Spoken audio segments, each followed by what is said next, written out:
ये hello everyone, welcome to my channel. This is Ravichandra UPSC CSE. देखिए, industrial law को continue करेंगे। Unit 5 और यूनिट 6 एक वीडियो में ही कवर कर दूंगा मैं आपके 30-35-40 मिनट की जो वीडियो होगी। इसके अलावा आपके पास एक यूनिट 7 से स्टार्ट होती है, 7, 8, 9, 10।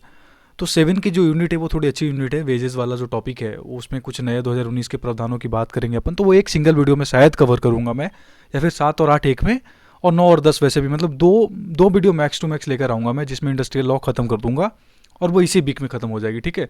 सो 10 दिसंबर या 10 से 11-12 दिसंबर तक आपकी इंडस्ट्रियल लॉ मैं डेफिनेटली फिनिश कर दूंगा। एंड 20 तक आईटी खत्म कर दूंगा। एंड 20 से 30 के बीच में अगर समय मिला तो क्रिमिनोलॉजी भी खत्म हो जाएगी वो। ठीक है। नॉट श्योर कि पूरी क्रिमिनोलॉजी पढ़ाऊंगा, पर इतना जरूर है कि 3 4 क्वेश्चंस के लायक तो पढ़ा ही दूंगा, ताकि आपके पेपर में कुछ बेनिफिट हो जाए उसका, because it's very philosophical topic, तो उसमें थोड़ा सा आसान है मेरे लिए पढ़ाना, बिकॉज यूपीएससी बैकग्राउंड की वजह से। ठीक है। तो इंडस्ट्रियल लॉ को अपन कंटिन्यू करेंगे। 5 और 6 यूनिट को अच्छे से समझ लेंगे। यहाँ पर क्या है, लास्ट यूनिट में मैंने आपको बताया हुआ था, कहाँ तक बता दिया था मैंने आपको, अगर आपको याद हो तो मैंने 5 जो आपका यूनिट 4, उसमें मैंने बताया था, मैनेजरियल प्रेरोगेटिव की बात करी थी आपके सामने, कि किस तरीके से मैनेजर के पास या फिर जो एम्प्लॉयर है उसके पास पावर होता है आपको रिमूव करने का, डिसमिस करने का। सेक्शन 33 की बात करी थी हमने, बहुत इंपॉर्टेंट सेक्शन 33, जो कहता है कि पावर जो डिसमिसल का होगा वो क्या मैकेनिज्म होगा उसका, कैसे एक्सपेक्टेशंस रखता है, डोमेस्टिक इंक्वायरी का, प्रोटेक्टेड वर्कमैन का पूरा डेफिनेशन बताया था मैंने आपको। सेक्शन 33, 33, 1, 1, 2 सब कुछ बताया हुआ था मैंने उसमें, आपके कई सारे जो भी पॉइंट्स थे। कुछ उसकी यहाँ पे यूज़ है, सेक्शन 33 का यूज़ है कि आप जो भी पेंडिंग है प्रोसीजर उसके बीच में नहीं कर सकते हैं। अगर कर देते हैं तो क्या होगा, वही सेक्शन 33 ए की बात करेंगे अपन आज टॉपिक में, और 11 ए की बात करेंगे। 2 टॉपिक्स की बात करेंगे आज। ठीक है। तो सबसे पहले सेक्शन 5 की बात करेंगे, उसके पहले मैं सेक्शन 6 पढ़ाऊंगा आपको, जो रिस्ट्रेंट्स है मैनेजरियल प्रेरोगेटिव्स का, सेक्शन 33 और सेक्शन 33 ए।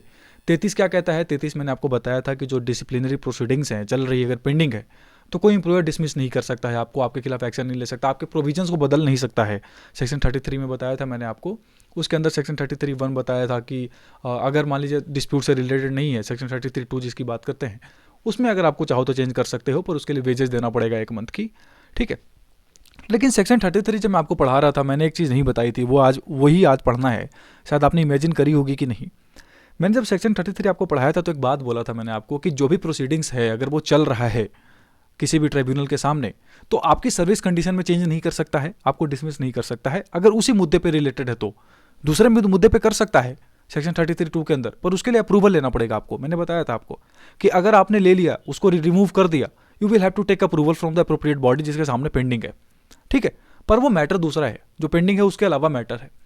पर जो मैटर पेंडिंग है उसके बिहाफ में अगर आपने डिसीजन ले लिया, डिसमिस कर दिया, रिमूव कर दिया, तो आपको परमिशन लेनी पड़ती थी अगर ऐसा स्टेप लेने से पहले। मैंने बोला था ना कि अगर कुछ भी स्टेप लेना चाहते हो सेक्शन 33(1) के अंदर, तो आपको क्या, सेक्शन 33 के अंदर आपको क्या लेना पड़ेगा, अप्रूव, मतलब वो परमिशन लेना पड़ेगा अप्रोप्रिएट बॉडी से। पर एक चीज़ जो मिस करी थी, और वही चीज़ बाद में गवर्नमेंट ने ऐड करी, और उसी चीज़ को आज हम पढ़ेंगे सेक्शन 33 के अंदर, 33 ए के अंदर, कि अगर उसने डिसमिस कर दिया बिना परमिशन लिए हुए, परमिशन नहीं लिया है, केस पेंडिंग है और मुझे डिसमिस कर दिया, तो बेजेज का कॉन्सेप्ट क्या होगा, क्या मुझे पैसे मिलेंगे, क्या मुझे सब्सटेंसिव अलाउंस मिलेगा, क्या होता है सब्सटेंसिव अलाउंस, उसके बारे में भी बात करेंगे।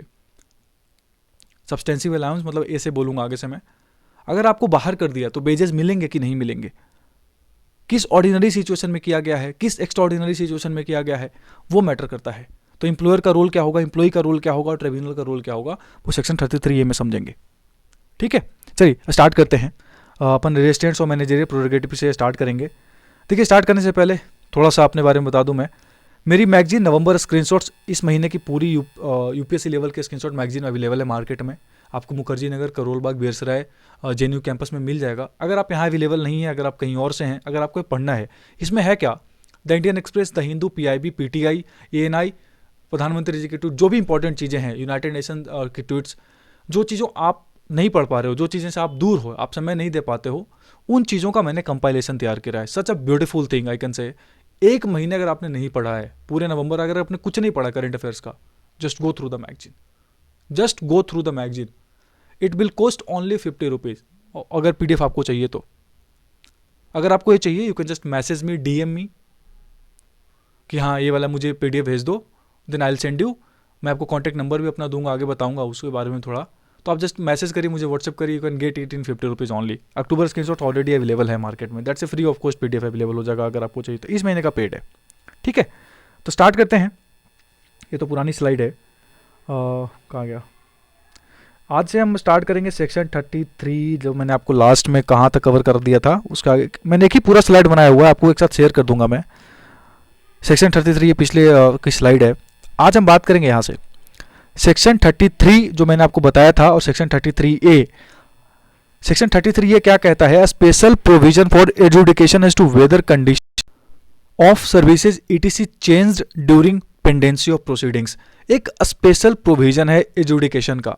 ट्राइब्यूनल के रोल की हम बात करेंगे यहाँ पर कि अगर कुछ ऐसे कंडीशन ऑफ सर्विसेज हैं जो पेंडेंसी के समय में क्या हो जाता है, चेंज हो जाता है, तो उस समय में क्या होगा कॉन्सेप्ट, कैसे उसको एक तरीके का रेमेडियल रिलीफ दिया जाएगा, सेक्शन 33A। और इसके पहले आपको मैंने सेक्शन 33 एक स्लाइड लगाया हुआ है ये समझने के लिए कि सेक्शन 33 में मैंने बोला क्या था आपको, ठीक है। परमिशन की बात जिसके बारे में बात कर रहे हैं। अब हम सेक्शन 33A को पहले समझते हैं, जो लिखा हुआ उस प्रोविजन को समझते हैं, फिर आगे केसेस को समझेंगे। सेक्शन 33 ये कहता है कि जब भी एम्प्लॉयर सेक्शन 33 के प्रोविजंस को कंट्रावीन करता है, फॉर एग्जांपल पेंडेंसी है केसेस की और आपने क्या कर दिया, बिना परमिशन लिए हुए रिमूव कर दिया, कंट्रावेंशन हो गया, तब भी एक कंसिलेशन ऑफिसर के सामने अगर आप केसेस कहाँ पेंडिंग हो सकते हैं, वही भाई, छोटा भाई, बड़ा भाई, मैंने आपको बताया था, बड़ी बहन, आपको याद होगा लेक्चर 1। तो अगर उन सबके सामने केसेस पेंडिंग है और आपने बिना परमिशन लिए रिमूव कर दिया है, तब वो एम्प्लॉय जिसको आपने रिमूव करा है वो वैसे कंट्रावेंशन के रिगार्डिंग राइटिंग में एक प्रिस्क्राइब्ड मैनर में उसी कॉन्सिलेशन ऑफिसर के सामने, बोर्ड के सामने जो भी आपकी है, एक कंप्लेन कर सकता है कि सेटलमेंट का रिलेटेड जो भी है आपको डिसमिस किया गया, उससे रिलेटेड आप एक कंप्लेन कर सकते हो, ठीक है। सेक्शन 33A1 स्मॉल है, जो क्लाउजेज होते हैं, आप समझ जाओगे इसको, आगे समझेंगे। कहता है कि टू सच आर्बिट्रेटर, आप किसको कंप्लेन करोगे, वैसे आर्बिट्रेटर को, लेबर को, ट्राइब्यूनल, नेशनल ट्राइब्यूनल जो भी है, as the case may be shall adjudicate upon the complaint as if it were a dispute referred to or pending before it in accordance with the provision of this act and shall submit his or award to the appropriate government। छोड़ो, इतना simple समझो 1 minute के अंदर। इतना आपको अगर पढ़ना है तो आप याद रख लेना, पेपर में लिख देना जाकर, मेरा काम नहीं है, मैं आपको बता रहा हूँ, ठीक है। आपको जो मेरा काम है मैं आपको समझाता हूँ क्या है। सेक्शन 33 ये क्या कह रहा है, समझो आप आराम से, 1 मिनट में समझो। पेंडिंग था केस सेक्शन 33 के अंदर, आपने रिमूव कर दिया, वायलेशन कर दिया, सेक्शन 33 मैंने समझा रखा है। अब वो एम्प्लॉय क्या करेगा, उस बॉडी के सामने जाएगा लिखित में लेकर कि देखो भैया हमें ऐसे ऐसे कर दिया गया, अब हमारे खिलाफ आप बताओ सही किया क्या, गलत किया गया, हमें पैसे मिलेंगे कि नहीं मिलेंगे, क्या मुझे बेजेस मिलने चाहिए कि नहीं मिलने चाहिए। और अगर मान लीजिए आपका रिजल्ट 2 महीने, 4 महीने, 2 साल, 4 साल के बाद अगर आप डिस्प्यूट का रिजल्ट देते हो, तो इन 4 सालों में मैं तो बेरोजगार हो जाऊंगा ना, मेरे पास तो कुछ पैसे नहीं है, तो क्या मुझे एक तरीके का सब्सटेंसिव अलाउंस मिलना चाहिए कि नहीं मिलना चाहिए, इसको केसेस में बताएंगे अपन, ठीक है। इतनी सी चीज़ है। पर आगे जाने से पहले सेक्शन 33A इंप्लीमेंट करने से इंपॉर्टेंट चीज़ें क्या है, इंप्लीमेंट करने के लिए इंपॉर्टेंट चीज़ें क्या है, सेक्शन 33 का वायलेशन होना, पहली चीज़। दूसरी चीज़, राइटिंग में लिख कर जाना आपको। तीसरी चीज़, आपको बताना, आपको क्या करना होगा, बताना पड़ेगा उस बॉडी को कि इसने, आपकी एक पेंडिंग है केसेस, वो बताना पड़ेगा, और मुझे मौका नहीं दिया गया, ठीक है, और मुझे बिना मौका दिए क्या कर दिया गया, रिमूव कर दिया गया। सेक्शन 4, अब वो बॉडी क्या करेगी, एजुडिकेशन करेगी। मतलब एक और इंपॉर्टेंट पॉइंट क्या हो गया, वो अवार्ड सबमिशन देगी, इंटरिम रिलीफ भी दे सकती है, उसके बारे में भी बात करेंगे अभी, और बाद में गवर्नमेंट उसको क्या करेगी, पब्लिश करेगी। ये सारे रिक्वायरमेंट्स हो गए सेक्शन 33A के अंदर। समझ रहे आप बात को। सेक्शन 33A की इंप्लीमेंटेशन के लिए इंपॉर्टेंट चीज़ें क्या है, इतनी सारी चीज़ें, केसेस पेंडिंग होना चाहिए वगैरह वगैरह, जो राइटिंग में लेकर जाना चाहिए वो इंपॉर्टेंट है। समझ रहे हो आप। एक और चीज़ आपको जाने से पहले बता दूं, मतलब और डीप जाने से पहले, ये जो चीज़ है ना सेक्शन 33 के अंदर, ये जो था ये बहुत पहले से अवेलेबल था, लेबर कोर्ट ट्राइब्यूनल और नेशनल ट्राइब्यूनल, इनमें कोई दिक्कत नहीं था, इनके पास अवेलेबल था। ये जो बोर्ड और कॉन्सिलेशन ऑफिसर वाला था ना, इसको बाद में ऐड किया गया था।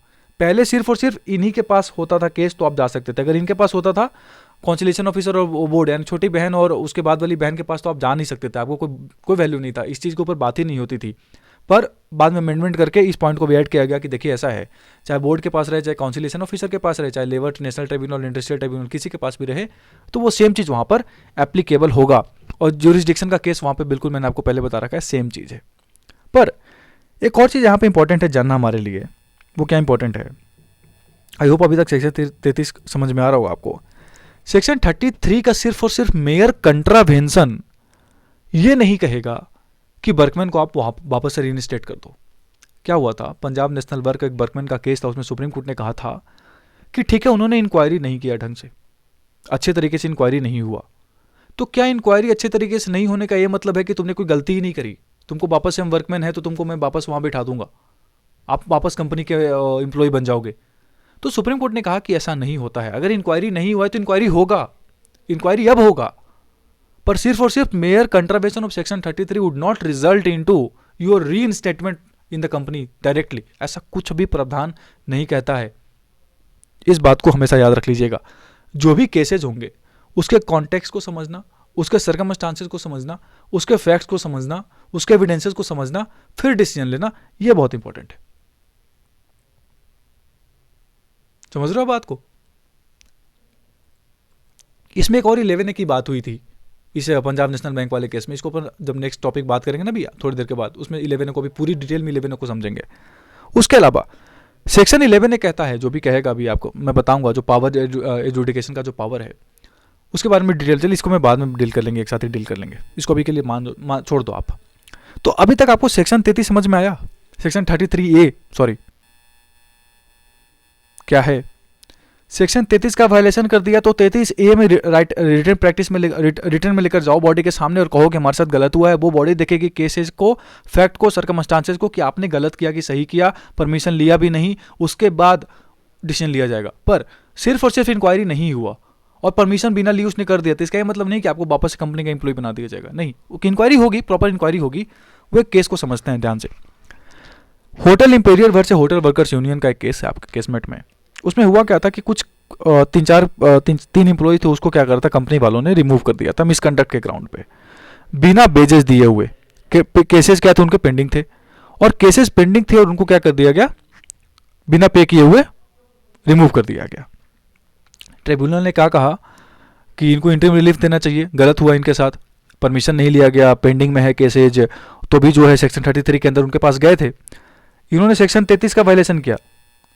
सेक्शन 33 के अंदर वहां गए कंपनी के पास, क्या नाम है, एम्प्लॉय ट्रिब्यूनल के पास, और ट्रिब्यूनल ने उनको क्या कर दिया, रिलीफ दे दिया, रिलीफ दे दिया, बेजेस दे दिया, और साथ में 25 रुपए पर हेड पर महीने उनको इन ल्यू ऑफ फूड भी प्रोवाइड किया गया, एक्स्ट्रा रिलीफ। बात पहुंची सुप्रीम कोर्ट तक, मैनेजमेंट लेकर गए सुप्रीम कोर्ट तक। सुप्रीम कोर्ट ने कहा कि ये जो वेजेस था सस्पेंशन के बाद, हमने उनको रिमूव कर दिया, सस्पेंशन दे दिया, अगर हमारा पेंडिंग था, परमिशन नहीं मिला हमको परमिशन और हमने उसको रिमूव कर दिया, तो उनको वेजेस देना जरूरी है क्या? पहला इशू तो यही था। दूसरा इशू क्या था कि जो इंडस्ट्रियल ट्राइब्यूनल था उसने एक्स्ट्रा जो अवार्ड दिया है 25 रुपया वाला, वो सही था कि गलत था? बात इतनी सी है। अब समझिए यहां पर सुप्रीम कोर्ट ने क्या कहा। सुप्रीम कोर्ट ने कहा कि देखिए, मास्टर और सर्वेंट का एक रिलेशनशिप होता है, एक एम्प्लॉय और एम्प्लॉयर का रिलेशनशिप होता है, जो इस बात पर डिपेंड करता है कि प्रिंसिपल ऑफ नेचुरल जस्टिस का वायलेशन नहीं होगा, मतलब आप डोमिनेट नहीं करोगे फालतू का, ठीक है, पहली चीज। दूसरी चीज, अगर एज ए एम्प्लॉयर आपको पावर दिया हुआ है किसी भी चीज ने, चाहे वो लॉ हो चाहे कोई भी, अगर आपका कॉन्ट्रैक्ट है, किसी चीज ने भी आपको पावर दिया हुआ है कि आप रिमूव कर दीजिए, आपके पास पूरा पावर है, कोई दिक्कत नहीं है, आप पैसा दीजिए चाहे मत दीजिए। पर कोई चीज आपको ये कहता है, चाहे वो लॉ हो सकता है, चाहे कॉन्ट्रेक्चुअल एग्रीमेंट हो सकता है, चाहे कुछ भी हो सकता है, अगर वो ये कहता है कि आपके पास पावर नहीं है रिमूव करने का अनटिल अनलेस आपको परमिशन ना मिले, तो आप नहीं कर सकते उसको रिमूव। और अगर आपने रिमूव किया तो बेजेस देना पड़ेगा, क्योंकि वो बेजेस देना पड़ेगा, ये किसके डिस्कशन में हो जाएगा, ट्रिब्यूनल के डिस्कशन में, क्योंकि कहीं भी सेक्शन 33 में तो नहीं लिखा है, कहीं सेक्शन 33 में तो नहीं बताया था मैंने आपको कि अगर आपने बिना परमिशन लिए उसको रिमूव कर दिया तो बेजेस देना ही पड़ेगा या नहीं देना पड़ेगा। ये ट्राइब्यूनल के पास पावर हो जाता है। It's completely depends upon the tribunal कि वो डिसाइड करेगा केसेस और सर्कमस्टांसेस के बेसिस पे कि आपने गलत किया है, 33 का वायलेशन किया है, बाहर कर दिया बच्चे को या जो एम्प्लॉई है, और उसके बाद बेजेस देना पड़ेगा कि नहीं देना पड़ेगा, ये ट्राइब्यूनल डिसाइड करेगा। सुप्रीम कोर्ट ने ये कहा इस केस में। कैसे समझते हैं एक बार और समझाते हैं, ध्यान से समझिएगा। आपके लिए इंपॉर्टेंट क्या है, एक एम्प्लॉयर ने सेक्शन 33 का वायलेशन किया, कैसे किया, बिना परमिशन लिए, डिस्प्यूट पेंडिंग में था, बिना परमिशन लिए रिमूव कर दिया, कंप्लीटली वायलेशन है सेक्शन 33 का। सेक्शन 33 में कहीं भी ये नहीं कहता है परमिशन वाले पे उसमें कि आप बेजेस दोगे नहीं दोगे, नहीं कहता है। तो एम्प्लॉय ने ही तो डिमांड करा था, और ट्राइब्यूनल ने उनको दे दिया रिलीफ कि आपने गलत किया, आपकी पेंडिंग है, आपने उनको रिमूव कर दिया, तो इनको वेजेस देना पड़ेगा। बैक वेजेस के साथ इनको वापस बैक वेजेस दीजिए। री स्टेटमेंट की बात नहीं कर रहे इस केस में, सिर्फ यहाँ पे हम बात कर रहे हैं उसको वेजेस मिलना चाहिए कि नहीं मिलना चाहिए। तो सुप्रीम कोर्ट ने यही कहा कि एक मास्टर और एक सर्वेंट का रिलेशनशिप, एक एम्प्लॉयर एम्प्लॉय का relationship principle of natural justice पर डिपेंड करता है। And it's a kind of morality, it's a kind of expectation from you कि आप जब उसको, क्योंकि अगर आपको कोई बॉडी रोक रही है, सेक्शन 33 अगर आपको रोकता है, लॉ रोकता है, तो आप एक तो गलत कर रहे हो, उसको बाहर आपने कर दिया, और उसके बाद आप कह रहे हो कि नहीं उनको पैसा नहीं देंगे, उनको पैसा नहीं मिलना चाहिए, ये गलत बात है। सुप्रीम कोर्ट ने ये कहा। समझ में आ गई बात आपको? ऐसा ही एक दूसरा केस हुआ था, ठीक है, फाकिर भाई फूला भाई सोलंकी पर से प्रिजाइडिंग ऑफिसर।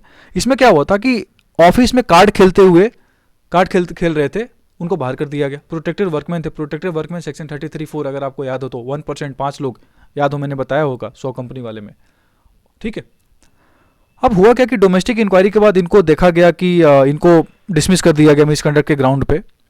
पर प्रॉब्लम क्या हुआ ना कि 6 साल लग गए इस जजमेंट को आने में ट्रिब्यूनल के अंदर। अब यार एक बंदे को आपने 6 साल तक डिसमिस कर रखा है, वो घर कैसे चलेगा उसका? तो इसने बोला सब्सटेंसिव अलाउंस मिलना चाहिए मुझे।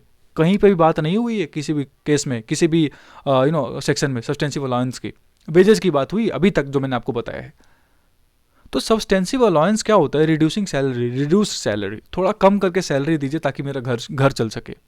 सुप्रीम कोर्ट ने यही कहा कि as a kind of morality employer से उम्मीद होता है कि आपको कोई चीज़ अगर स्टॉप करती है, section 33 is stopping you, is resisting you from taking any action, without permission आपने उसको रिमूव कर दिया। इंक्वायरी अभी चल ही रही थी, 6 साल तक जजमेंट नहीं आया है, आपने उसको बाहर कर दिया, उसका घर कैसे चलेगा?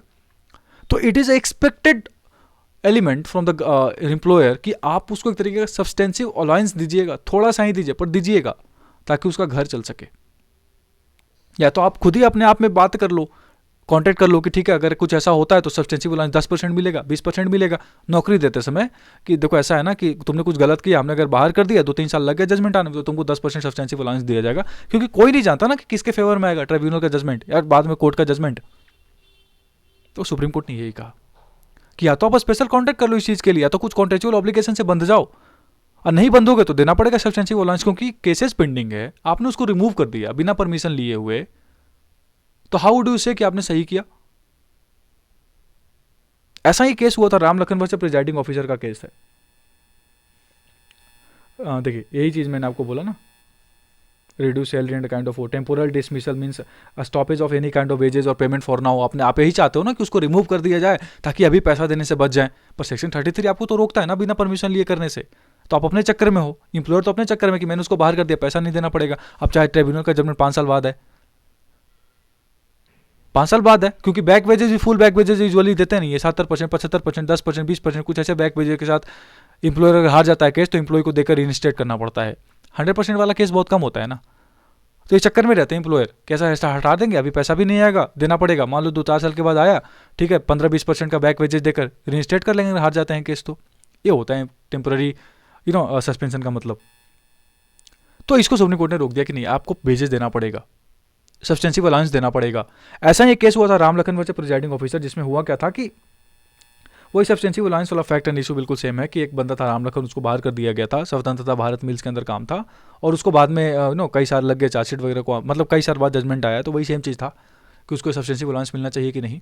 तो ट्रिब्यूनल ने रोक दिया था कि नहीं मिलना चाहिए, क्योंकि उसमें बोला था होटल वर्कर्स यूनियन वाला, जो भी मैंने आपको बताया ना इंपीरियर वाला केस जो था, उसमें क्या बोला था सुप्रीम कोर्ट ने कि एक्सपेक्टेड है कि आपको करोगे वो, पर वो फैक्ट एंड सर्कमस्टांसेस के बेसिस पे ट्रिब्यूनल डिसाइड करेगा।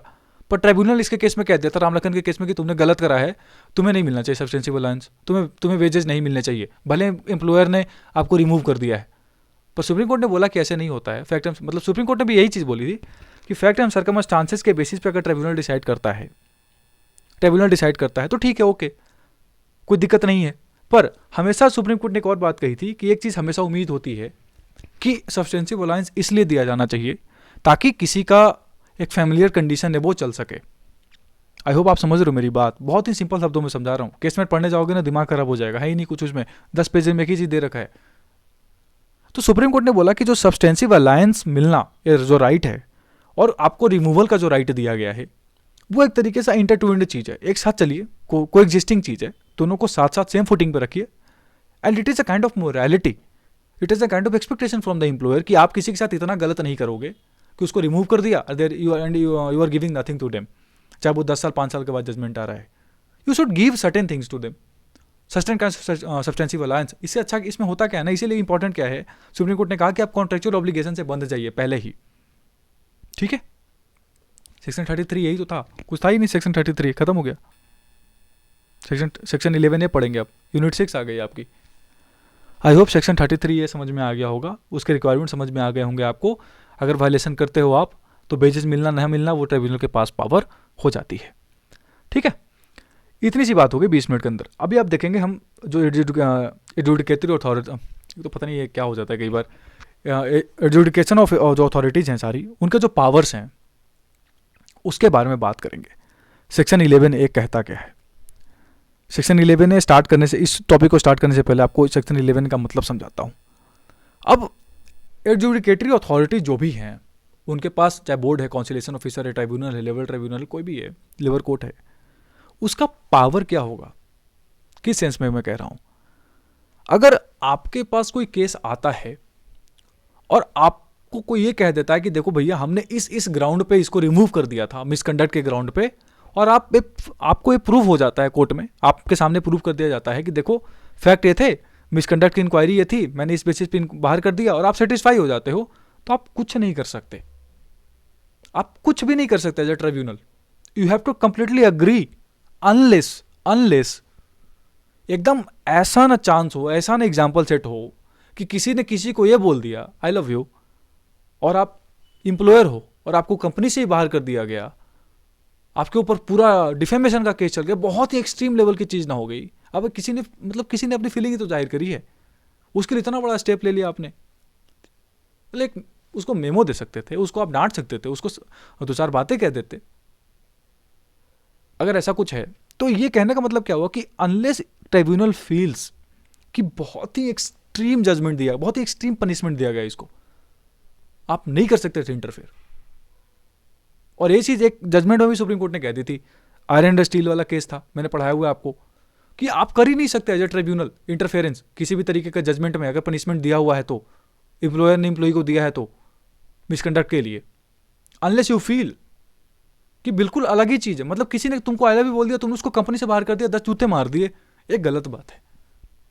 वो डिपेंड करता था एम्प्लॉयर ने क्या जजमेंट, मतलब एम्प्लॉयर ने क्या एविडेंसेस प्रोवाइड करे ट्रिब्यूनल के सामने। ट्रिब्यूनल का पावर कुछ था ही नहीं पहले, सेक्शन 11 आने के पहले, 1973 के पहले, नहीं 71 के पहले, 15 दिसंबर 1971 में आई थी, लग गई थी सेक्शन, अवेलेबल हो गई थी सेक्शन 11A। अब सेक्शन 11A लाया क्यों गया था, अभी मैंने समझा दिया आपको, आप इसको कॉन्सेप्ट को समझिए। सेक्शन 11 कहता है कि powers of labour courts, tribunals and national tribunals to give appropriate relief in case of discharge और डिसमिसल ऑफ वर्कमैन।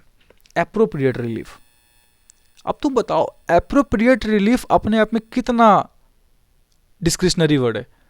मैं कह रहा हूं कि एप्रोप्रिएट रिलीफ मिलना चाहिए। कहने का मतलब कि जिससे भी आप उम्मीद कर रहे हो उसके पाले में गेंद डाल दिए आप। अब मैं कह रहा हूं कि मैं अपने एप्रोप्रिएट टाइमिंग के अनुसार वीडियोस बनाऊंगा, तो मेरी डिस्कशन हो गई ना, जब मन करेगा तब बनाएंगे, चाहे आप ला कह लो, भले ऐसा होगा नहीं, आप नहीं कहोगे तभी बना दूंगा। I must feel that you, आपके चेहरे पे स्माइल आई होगी ये लाइन सुन के, क्योंकि मेरे को भी लग रहा है थोड़ा फनी चीज़ है। आप नहीं बोलोगे तभी बना दूंगा, श्योर रहो, एग्जाम से पहले सारी वीडियोस हो जाएंगी कवर। समझ रहे हो आप मेरी बात।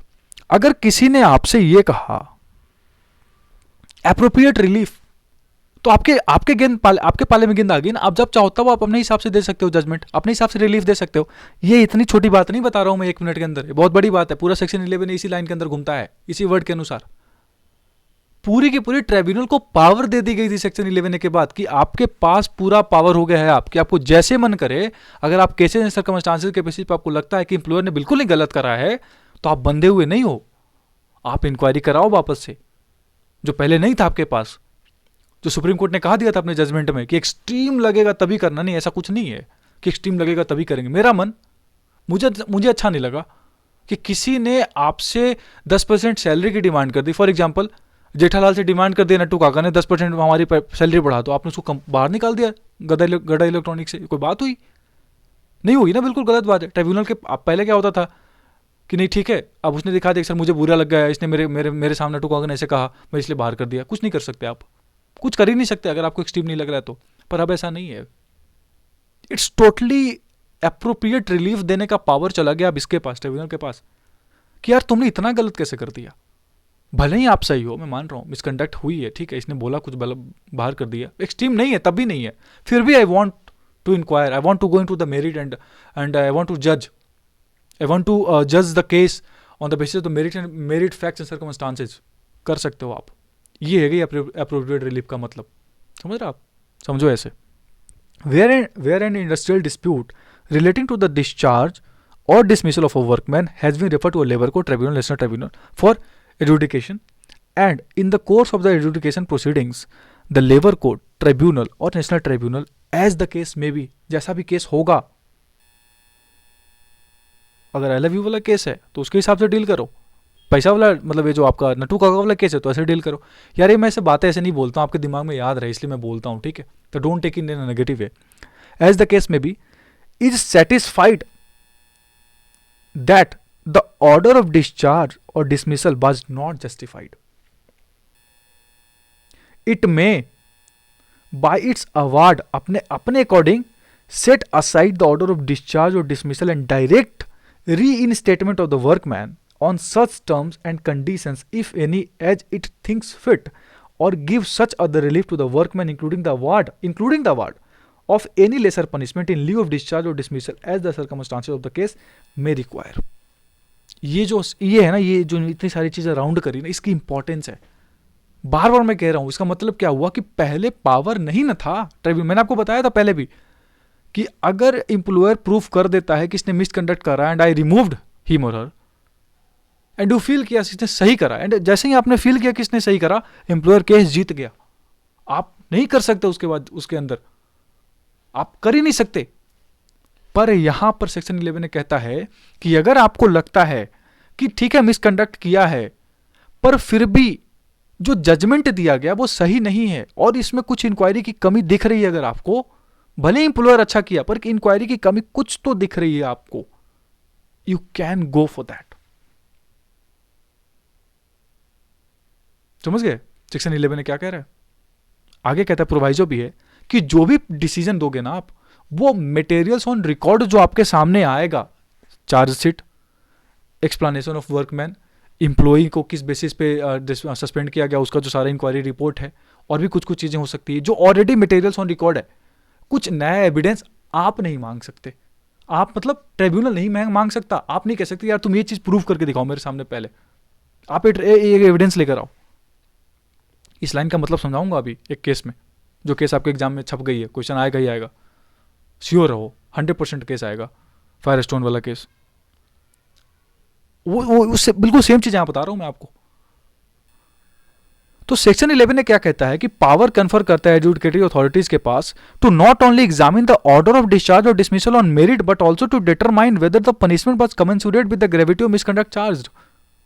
सिर्फ और सिर्फ मेरिट ही नहीं देखोगे आप ये भी देखोगे कि सही क्या कि गलत किया, कितना क्वालिटी कितना क्वांटिटी की बात की गई है। फॉर एग्जाम्पल वही आई लव यू और वो वाला नट्टू काका वाली बात, क्वांटिटी कुछ दे दिया आपने, क्वालिटी कुछ दे दिया आपने। मतलब for example quality of judgement quality of punishment देखा जाएगा कि कितना हार्श है, फेयरनेस है कि नहीं इंक्वायरी में, और क्वांटिटी कितना सही दिया आपने, ग्रेव इंक्वायरी दिया, कितना दिया नहीं दिया।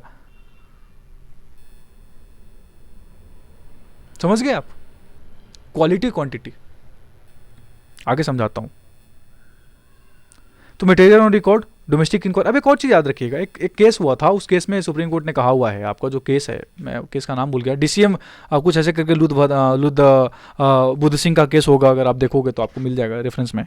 उसमें सुप्रीम कोर्ट ने कहा कि मान लीजिए इंक्वायरी किया ही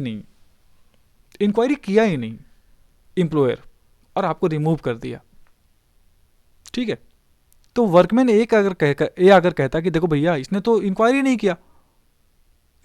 किया इसने, तो मुझे रीइंस्टेट कर दो, होगा क्या ऐसा नहीं होगा।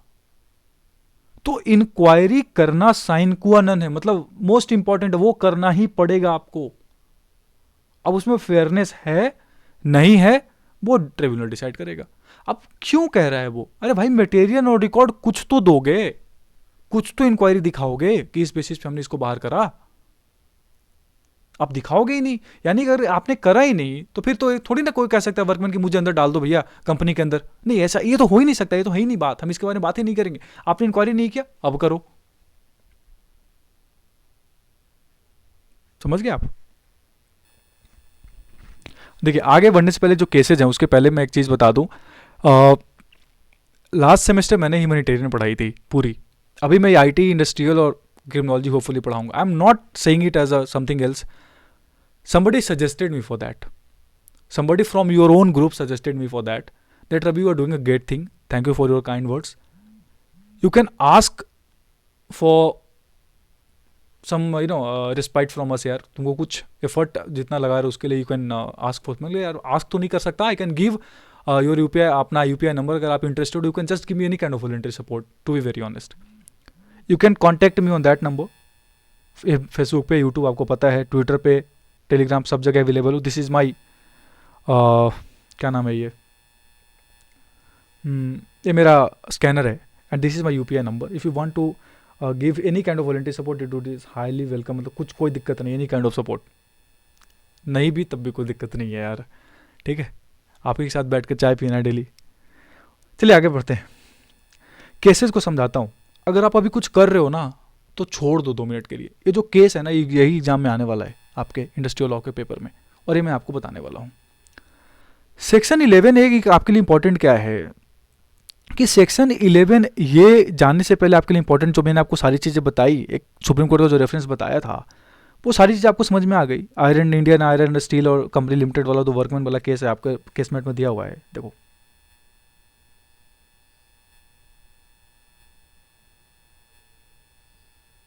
वेट, आई थिंक स्लाइड कुछ मिस हो गई यार, मतलब मैंने लगाया था वो पेज आपके केसमेट से निकाल कर, वो मैं ढूंढ रहा हूँ, पता नहीं कहाँ चला गया। ये फिर से रिपीट हो गई वो चीज़, कुछ मिस्टेक हो गया यहाँ पर, शायद मेरे से हो गया कुछ ऐसा। खैर लेट इट भी, मैं आपको समझा देता हूँ आगे की चीज़ें यहाँ पे क्या है।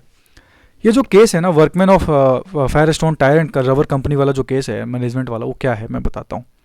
इसमें हुआ क्या था, 1973 का एक केस है, जजमेंट आया हुआ, और मैंने आपको क्या बोला 15 दिसंबर 1971 को आ गई थी सेक्शन 11A। सेक्शन 11 कहता है कि आप एविडेंसेज ऐड कर नहीं सकते। तो जब ट्राइब्यूनल में बात चल रही थी, जो कुछ वर्कर्स थे उनको बाहर कर दिया गया था, तो उसके बाद उन्होंने कहा कि देखो ऐसा है कि एविडेंसेस तो आप ऐड कर नहीं सकते, अब आप एविडेंसेस दे ही नहीं सकते आप, और ये जीत रहे थे, एक्चुअली ये जीत रहे थे वर्कमैन। तो इन्होंने कहा कि आप एविडेंसेस तो ऐड कर ही नहीं सकते, और क्वेश्चन यहाँ पे उठता है, तो फिर वर्कमैन एम्प्लॉयर ने कहा कि कैसे नहीं कर सकते, बात 1973 में हो रही है।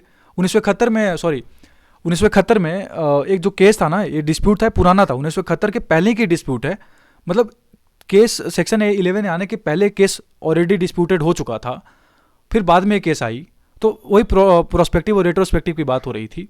तो वर्कमैन ने कहा, एम्प्लॉयर ने कहा कि इस पर तो अप्लीकेबल ही नहीं होगा, क्योंकि ये तो 15 दिसंबर 1971 के बाद जो केसेस होंगे उस पर अप्लीकेबल होगा ना, भले ही जजमेंट 1973 में आया कोई फर्क नहीं पड़ता, पर केसेस तो पहले के पेंडिंग है, और 11A की एविडेंसेस की बात कर ही सकते हैं कि आप एविडेंसेस ऐड नहीं कर सकते। ये थी इसके अंदर बात। स्लाइड्स मिस हो गई ना थोड़ी सी एक। अब देखिए यहाँ पर क्या हुआ, अब बात को समझो। ऐसा है कि मैंने आपको पहले बोला कि सेक्शन 11 आने के पहले का प्रोविजन क्या था। सेक्शन 11 आने के पहले का प्रोविजन क्या था कि अगर आपको एम्प्लॉयर ने प्रूफ कर दिया मिसकंडक्ट किया है, आपको उसने प्रूफ कर दिया कि ये सब ग्राउंड्स पे मैंने इसको रिमूव करा था, एंड यू आर सेटिस्फाइड, आप ओके हो, आप उसको रिइंस्टेट नहीं कर सकते, वो एम्प्लॉयर जीत गया, ठीक है, कुछ नहीं कर सकते। अगर कंक्लूजन एविडेंसेस के बेसिस पे सारा कुछ आता है, आप उसको कुछ नहीं कर सकते, अनलेस यू फील, जो ही मैं सेम चीज़ बोल रहा था बार बार कि बहुत ही एक्सट्रीम केस नहीं हुआ हो, ठीक है। पर सेक्शन 11A आने के बाद क्या हुआ कि ट्राइब्यूनल को यह बोल दिया गया कि अगर आप सेटिस्फाइड हो कि जो भी मिसकंडक्ट किया है और जो इंक्वायरी हुई वो फेयर नहीं हुई है, वो इंक्वायरी फेयर नहीं हुई है फॉर एग्जांपल, तो आप क्या करोगे, सजेस्ट करोगे कि इंक्वायरी फेयर कराओ पहले, फिर आप केसेज और मेरिट पे और सर्कमस्टांसेस के बेसिस पे आप जजमेंट सुनाओगे। तो पहले जो गेंद एम्प्लॉयर के पाले में थी वो गेंद अब इनके पाले में आ गई। कैसे आ गई? अब ट्रिब्यूनल ये डिसाइड करेगा कि देखो ऐसा है कि तुमने ठीक है मिसकंडक्ट किया, तुमने इसको बाहर भी कर दिया, पर मैं तुम्हारी इंक्वायरी से सेटिस्फाइड नहीं हूं, तो अब इंक्वायरी करो, अभी क्या भी इंक्वायरी करो आप। और जो भी आपने स्टेप्स लिया है, जो भी आपने स्टेप्स लिया, जो भी इंक्वायरी में आपने स्टेप्स लिया है, वो सेटिस्फैक्ट्री नहीं है, वो सेटिस्फैक्ट्री नहीं है। पहले ऐसा नहीं होता था। पहले अगर आपको उसने जो जजमेंट आकर उसने जो एम्प्लॉयर ने आपको बोल दिया कि इस बेसिस पे करे, आपके पास कुछ पावर नहीं था, आप रिफ्यूज कर ही नहीं सकते थे, आपको मानना ही पड़ता वो चीज, अनलेस वही जो जजमेंट की मैं बार बार बात कर रहा हूं। और एक और चीज क्या होता था पहले कि एविडेंसेस, होता क्या था कि इंक्वायरी अगर नहीं हुआ तो एविडेंसेस मांग सकते थे आप, ठीक है, आप एविडेंसेस मांगते थे और एविडेंसेस देते भी थे एक अप्रोप्रिएट स्टेज पे। होता क्या था, एम्प्लॉयर कहते थे कि देखो इंक्वायरी हमने अच्छा नहीं किया, ठीक है मैं एक एविडेंस दे रहा हूँ, अलाउड है।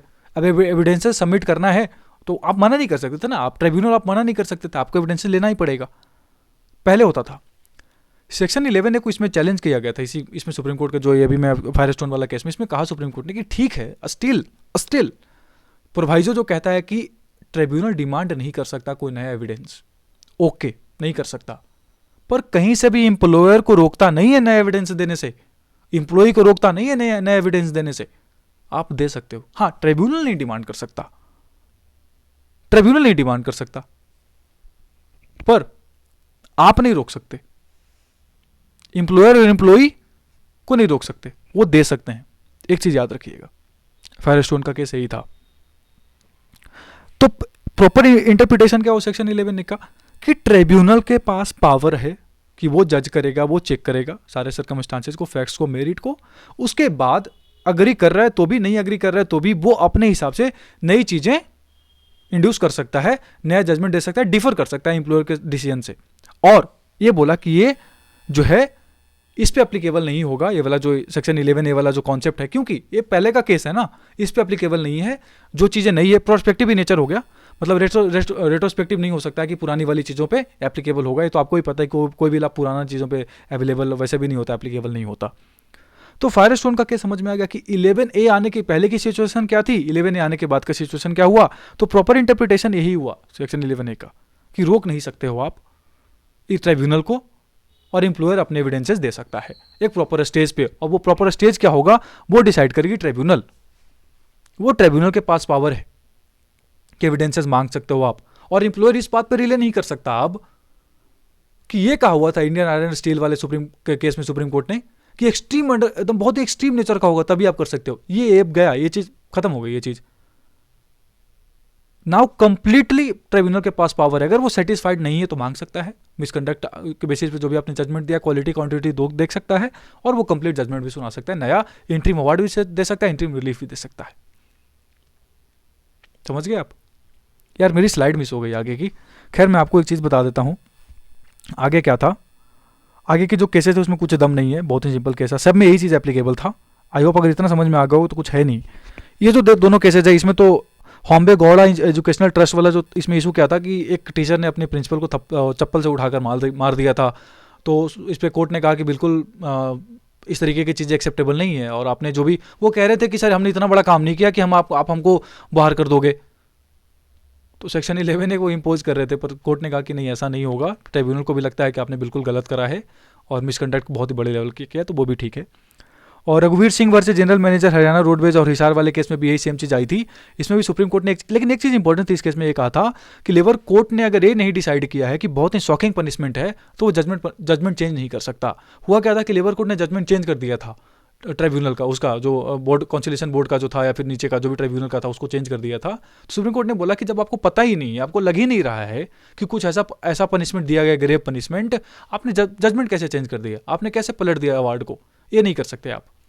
और ये स्कूटर्स इंडिया लिमिटेड वाले केस में भी सेम चीज़ हुई थी कि बैक वेजेस के साथ इशू कर दिया गया, 75% बैक वेजेस देकर जो भी एम्प्लॉई थी उनको मतलब वहाँ पर इशू कर दिया गया था। लेबर कोर्ट ने कोई गलती नहीं करी, सुप्रीम कोर्ट ने ये चीज़ बाद में भी बोला था। ठीक है, ये सारी बहुत आसान चीज, जो केस इंपॉर्टेंट था वो यही था। उसमें अंतर यही था कि सेक्शन 11A आने के पहले का सिचुएशन क्या था, सेक्शन 11A आने के बाद का सिचुएशन क्या होगा, और उसको समझने के लिए मैंने आपको पहले भी बोला, जो मैंने सेक्शन 11A का प्रोविजन बताया आपको उसी में सारी चीज़ें थी। ठीक है, कहाँ गया, मैंने आपको सेक्शन 11 पूरा बताया था, एक एक वर्ड राउंड करके। ये देखो इसी चीज़ की बात कर रहा हूँ मैं, नहीं ये तो 33A है, इसकी बात कर रहा हूँ, ये सब राउंडेड जो चीज़ें हैं इनकी बात कर रहा था। समझ में आ गया? देखिए कोई भी डाउट होती है अगर आपको थोड़ा सा भी, तो जस्ट आस्क मी, पर्सनली भी पूछ सकते हो, आप सबके पास मेरा नंबर है, किसी ग्रुप में मिल जाएगा। अदरवाइज जो मेरा टेलीग्राम, जो मैंने आपको अभी नंबर दिया, वो भी मेरा व्हाट्सअप नंबर है, वो भी मेरा यूपीआई नंबर है। You can give any kind of volunteer support. मेरी एनसीईआरटी टेस्ट सीरीज भी चल रही है, 200 रुपीज़ पे कर सकते हो आप। अगर आपको ज्वाइन करना है you can just show your interest. Thanks for watching. इस भी खत्म कर दूंगा, ठीक है। एंड बहुत ही बिजी शेड्यूल चल रहा है यार, मैगजीन वगैरह बनाया, उसके बाद कॉलेज भी जाना है, उसके बाद इतनी सारी चीज़ें करनी है, तो thanks for watching and thank you.